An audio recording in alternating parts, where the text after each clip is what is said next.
Dongeng Bahasa Indonesia. 3 saudara laki-laki.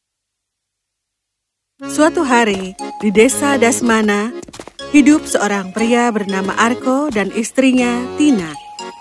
Arko adalah kepala desa yang memiliki ladang besar. Dia sangat mencintai istrinya dan akan selalu membelikannya bunga dan memberinya hadiah kecil.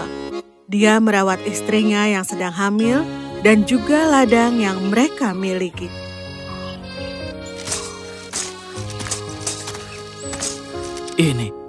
Ini untukmu, cintaku. Oh, betapa indahnya. Terima kasih banyak. Suatu hari ketika bayi itu akan lahir, ketika istrinya dibawa ke rumah sakit, Tina mulai merasa sangat sakit dan sangat kesakitan. Jangan khawatir, cintaku. Kau akan baik-baik saja. Saat Arko mengatakan itu, Tina dibawa ke ruang bersalin bersama dengan seorang bidan.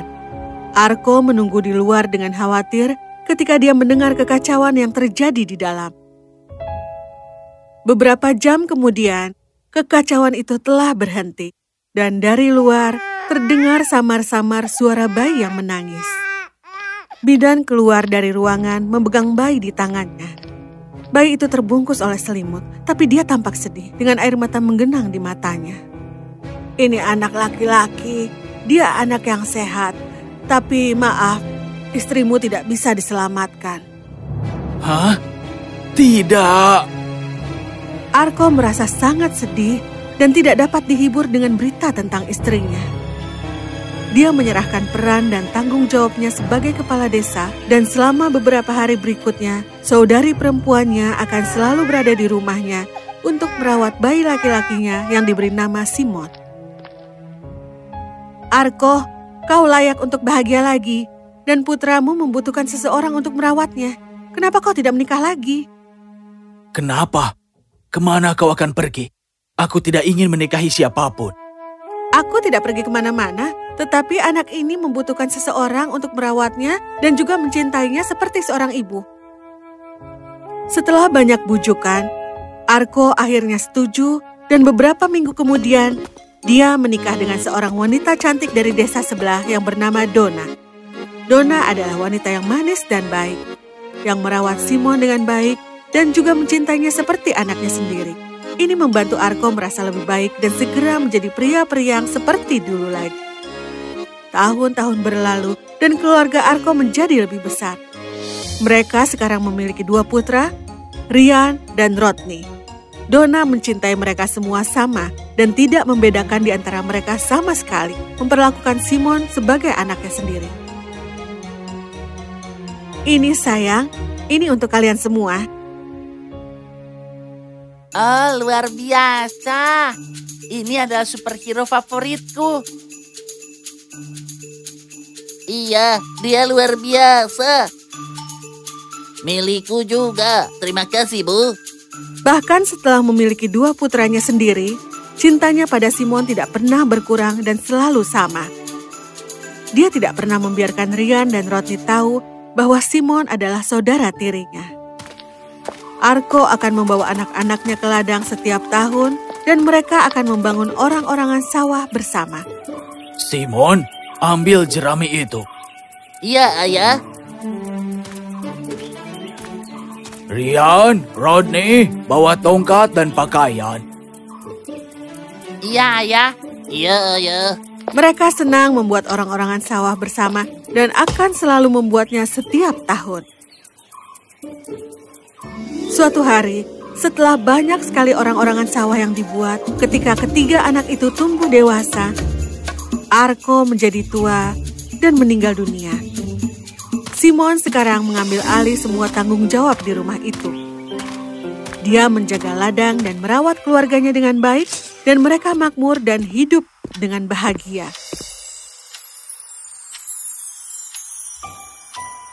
Ibu, ini adalah gaun baru untukmu. Terima kasih banyak, anakku. Dan ini, Ryan, sepasang sepatu bot yang kau selalu bicarakan. Oh, terima kasih, saudara. Ini luar biasa. Oh, dan Rod, aku punya sesuatu yang istimewa untukmu. Oh, wow. Ini adalah motor yang selalu aku inginkan. Terima kasih banyak, saudaraku.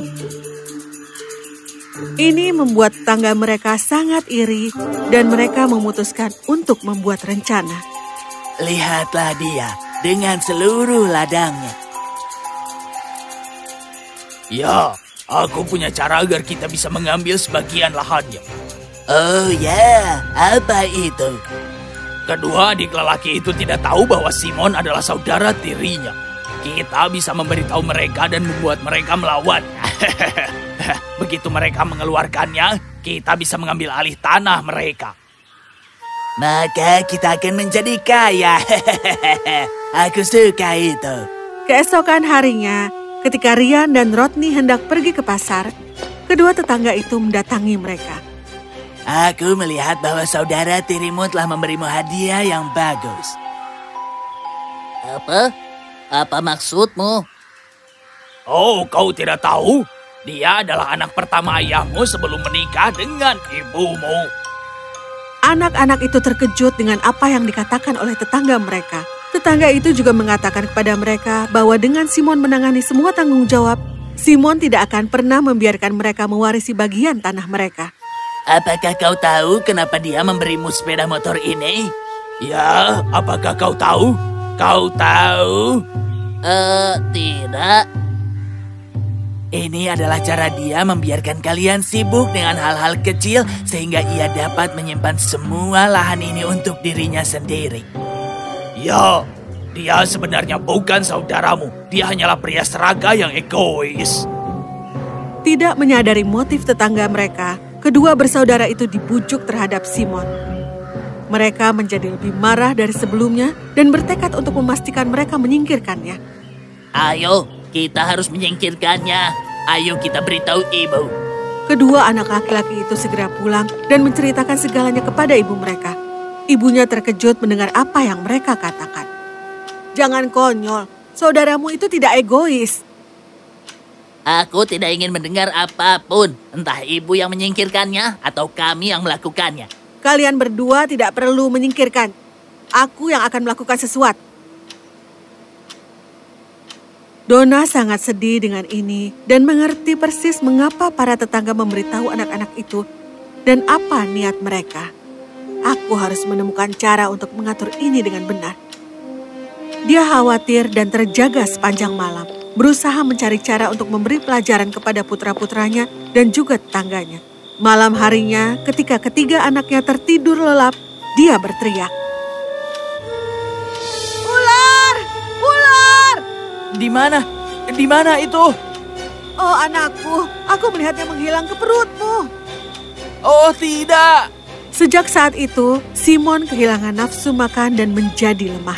Dia duduk di tempat tidurnya sepanjang hari dan selama beberapa hari berikutnya, dia bahkan tidak bisa duduk di tempat tidurnya. Melihat saudara tiri mereka terbaring lemah, kedua lelaki itu merasa misi mereka telah selesai. Para tetangga bersuka cita mendengar berita tentang kondisi Simon yang lemah. Rencana kita berhasil. Ya, sekarang mari kita ambil lahan mereka.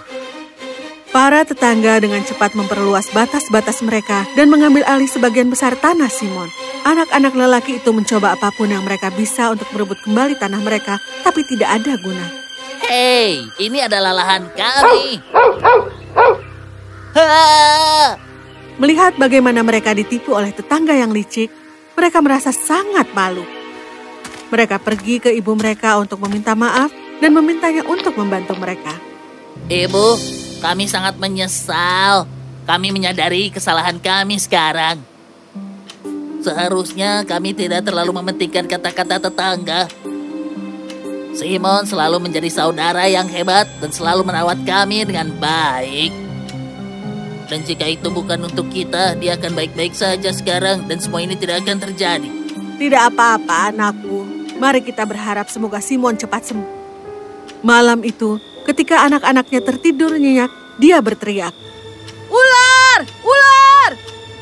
Saat itu, Simon menjawab dengan suara lemah lembut. Di mana? Di mana ibu melihatnya? Aku melihatnya keluar dari perutmu dan menghilang. Sejak hari itu dan seterusnya, kondisi Simon menjadi lebih baik, dan dia segera mulai makan, lalu kemudian mulai berjalan.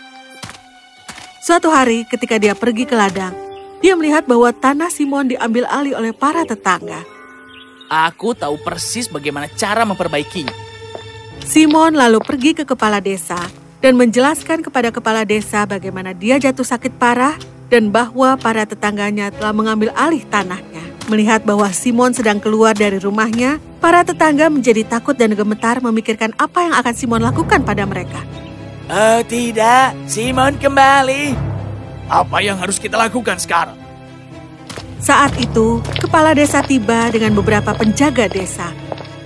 Kalian ikut dengan kami. Pindahkan batasnya dengan segera. Iya, Tuan. Iya, Tuan. Kedua tetangga itu dihukum dan dijebloskan ke penjara. Mereka menyerahkan tanah itu kembali kepada Simon dan mereka mendapatkan pelajaran bahwa tidak baik menipu orang dan mencuri harta benda orang lain. Dan untuk 3 saudara, mereka menjadi lebih dekat daripada sebelumnya dan bersama-sama mereka mengurus ladang dan mereka semua makmur sebagai satu keluarga yang bahagia.